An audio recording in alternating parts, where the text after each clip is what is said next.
Welcome to దేవునిక్తులు channel. ఈ రోజు తెలుసు కోబోయేది గంగమ్మ తల్లి మహిమ. పూర్వకాలంలో చిత్తూరు జిల్లా తిరుపతి ప్రాంతంలో ప్రజలు తీవ్ర కష్టాలతో జీవించేవారు. ఆ ప్రాంతాన్ని పాలెగొండులు, దుష్టశక్తులు హింసించేవి. ప్రజల ఆర్తనాదాన్ని విని లోకమాత పార్వతీదేవి గంగమ్మ తల్లిగా అవతరించింది. గంగమ్మ తల్లి సాధారణ స్త్రీలా గ్రామంలోకి వచ్చి ప్రజల బాధలు తెలుసుకుంది. దుష్టశక్తులను సంహరించేందుకు ఆమె వేషాల తల్లిగా మారింది. బైరాగి వేషం, మాతంగి వేషం, కాళీ వేషం, పండ్ల వేషం, చెల్లమ్మ వేషం, చివరికి భయంకరమైన తాతయ్య వేషం. ఈ విధంగా అనేక రూపాలు ధరించి దుష్టులను మోసం చేసి చివరకు సంహరించింది. దుష్టశక్తుల నాశనం తర్వాత ప్రజలకు శాంతి, సుఖ సంతోషాలు కలిగాయి. ప్రజలు ఆనందంతో గంగమ్మ తల్లిని తమ గ్రామదేవతగా పూజించడం ప్రారంభించారు.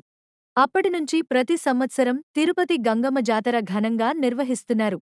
ఈ జాతరలో తల్లి ధరించిన వేషాలను గుర్తుచేస్తూ భక్తులు కూడా వివిధ వేషాలు వేస్తారు.